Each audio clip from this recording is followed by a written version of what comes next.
Hello everyone. Welcome to today's story, a journey of silence, sacrifice, and the kind of love that hides behind unspoken words. What if the person you loved was being matched with someone else? What if your return wasn't celebrated, but quietly tolerated? Will Tuna choose to stay, even after discovering Alex's mother is planning a marriage? With someone else? Will Alex ever find the courage to look her in the eye, not as someone he saved, but as someone he needs? And what happens when a mother, a sister, and an old woman in the mountains all become part of one woman's decision to walk back through a door she once closed? Stay with us till the very end, because the final scene might not be what you expect. Don't forget to subscribe and help us reach 1,000 followers. Your support means everything and allows us to keep telling stories that speak to the quiet corners of the heart. Now, let's begin. Tuna hadn't planned to listen. She was outside, gently washing her baby's clothes in a shallow basin, when the wind carried a voice from the kitchen window. It was Alex's mother, speaking on the phone, cheerful, soft, and filled with quiet excitement.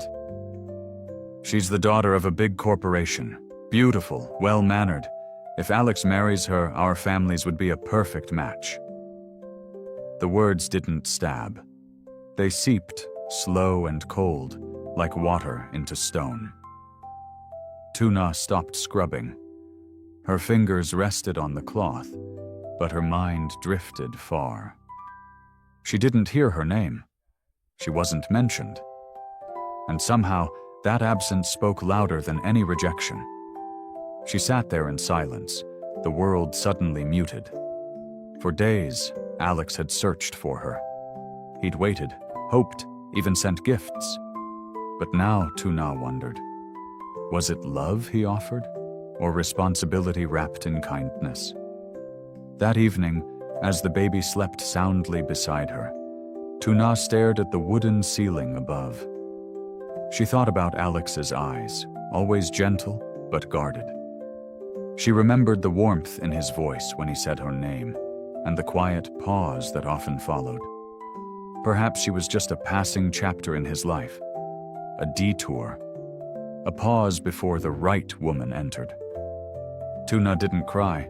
She rarely did. But that night, something within her bent slightly, like a bamboo stalk swaying under unseen weight. And just like that, the certainty she once held, about returning to the farm, about starting over, began to dissolve like mist at dawn. The mirror didn't lie, and Alex knew it. His reflection looked tired. His hair had grown too long, brushing against his collar, unkempt. His face had a shadow of stubble, and something dull lingered behind his eyes. His mother noticed it too. She commented with a quiet sigh, fussed over his appearance, and gently scolded him for not taking better care of himself. Alex only smiled faintly. He didn't tell her the truth, that every night since Tuna left, sleep had come late and left early, that meals felt tasteless, and that even the bustling energy of the farm couldn't shake off the emptiness pressing against his chest. He missed her. He missed Tuna, the way she'd quietly move through the kitchen, the way she spoke gently to the baby, the way she avoided his gaze when emotions threatened to surface. That morning, after a silent breakfast, Alex stood up and grabbed his coat. "I'll go get a haircut," he said to no one in particular. His mother looked up in surprise, but said nothing.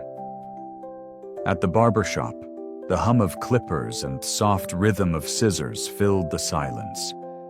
It was a small change, but to Alex it was a way of preparing for something, for hope, for clarity, for Tuna.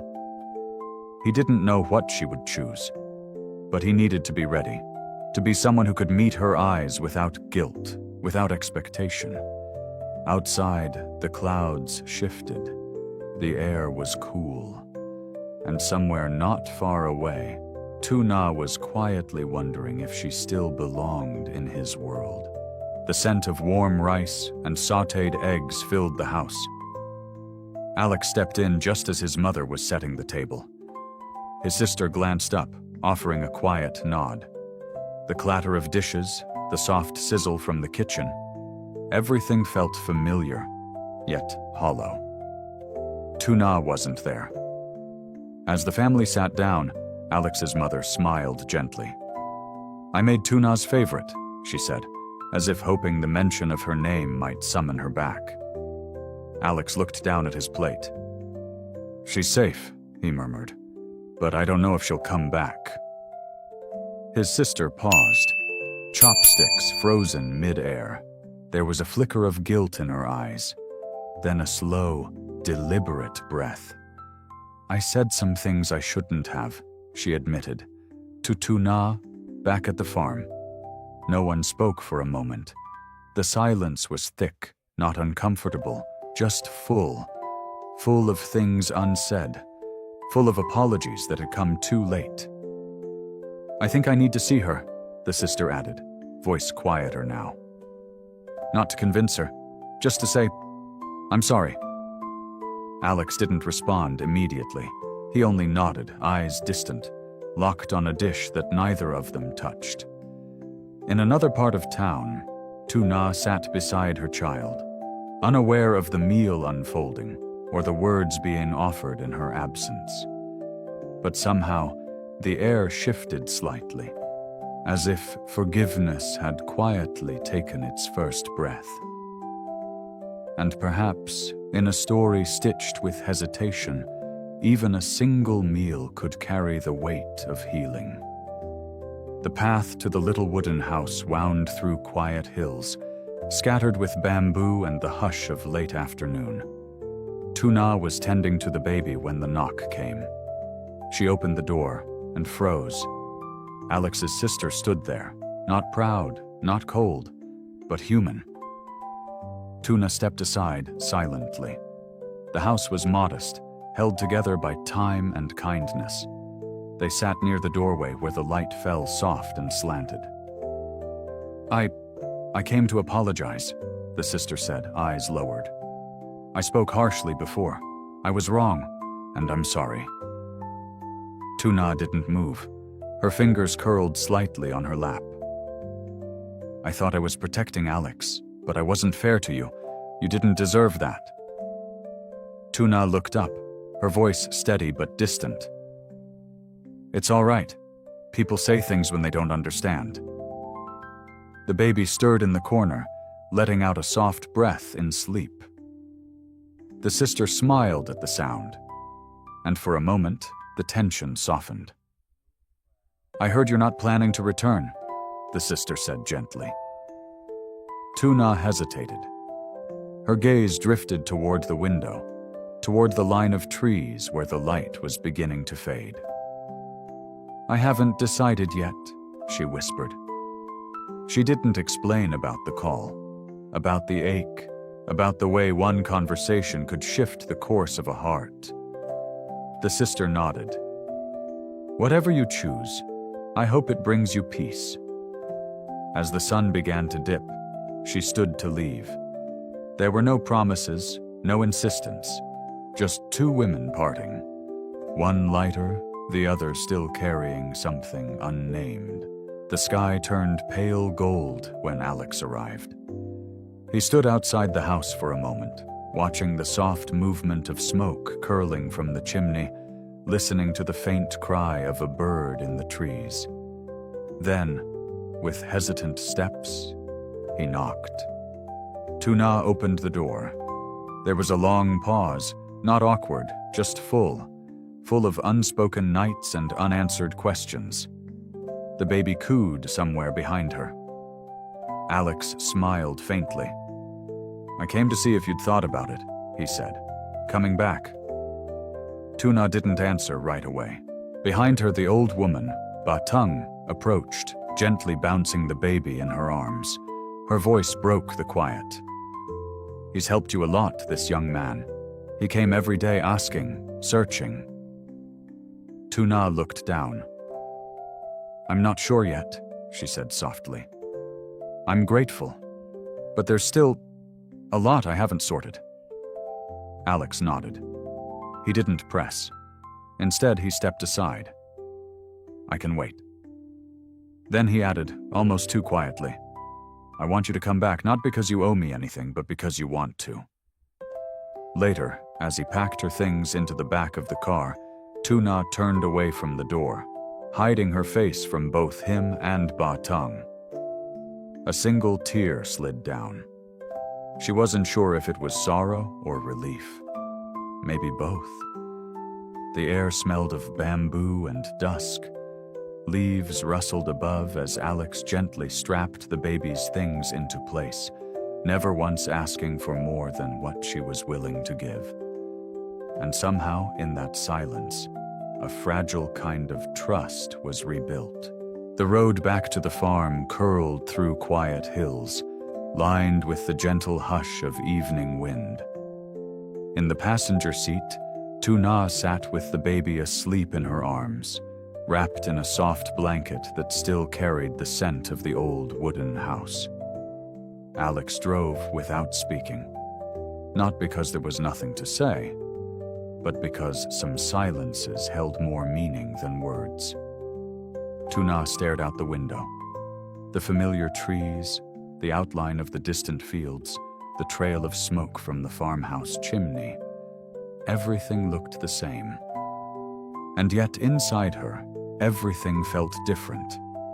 Her heart was caught in two places. Part of her longed for the stillness she had with Ba Tung, the quiet mornings, the scent of mung simmering over fire, the safety of not being looked at too closely. But another part, it responded to the way Alex glanced at the baby through the rearview mirror, the way his hands had gently carried her bags, the way he had never once asked, "Why did you leave?" But he hadn't asked about the phone call either, and Tuna couldn't tell if he even knew. Was this return a step forward, or just a way of softening the pain? She lowered her gaze, brushing a fingertip along the baby's cheek. The child stirred slightly, then sighed. Safe. The road ahead wound into the dusk. Tuna didn't know where this choice would lead, or if her place in Alex's life was permanent. But for now, she was going back. Not to a promise, but to a possibility. The gates of the farm creaked as they opened, slowly, almost ceremoniously, letting in the soft dusk light. Tuna stepped out of the car, her baby still sleeping soundly in her arms, his breath warm against her shoulder. Alex walked ahead, carrying her bag, not looking back, as if afraid that if he met her eyes now, everything might unravel.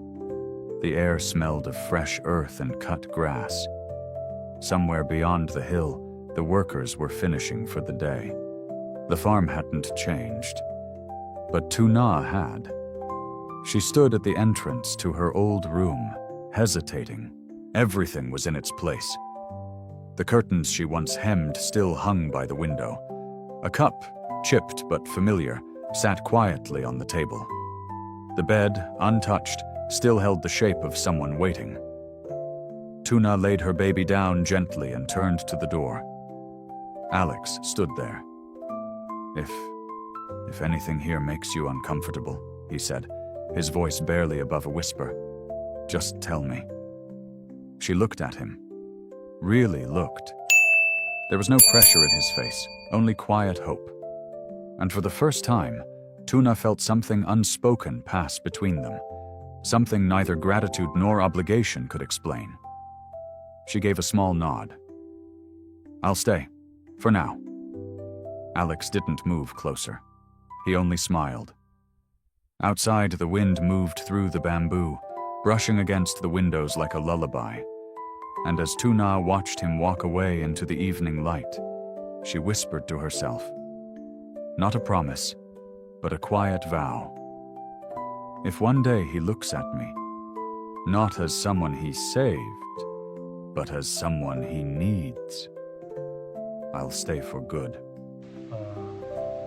Tử Na, một người phụ nữ rời khỏi trang trại, vô tình nghe được mẹ của ceojames sắp xếp chuyện mai mối anh với con gái của một tập đoàn lớn. Cô lặng lẽ giữ trong lòng dù Alex vẫn tìm kiếm chờ đợi muốn cô quay về. Trong khi đó, chị gái Alex tới xin lỗi Tử Na vì để những lời nặng nề trước đây. Cuối cùng Alex đích thân đến đón cô về. Tử Na đồng ý về, nhưng trái tim còn nhiều băn khoăn. Cô không nói ra, chỉ lặng im chấp nhận quay lại, không phải vì niềm tin mà là một tia hy vọng liệu Alex có sự cần cô hay chỉ là trách nhiệm. Một cánh cửa được mở ra, nhưng bước vào hay là đi vẫn là sự lựa chọn của trái tim.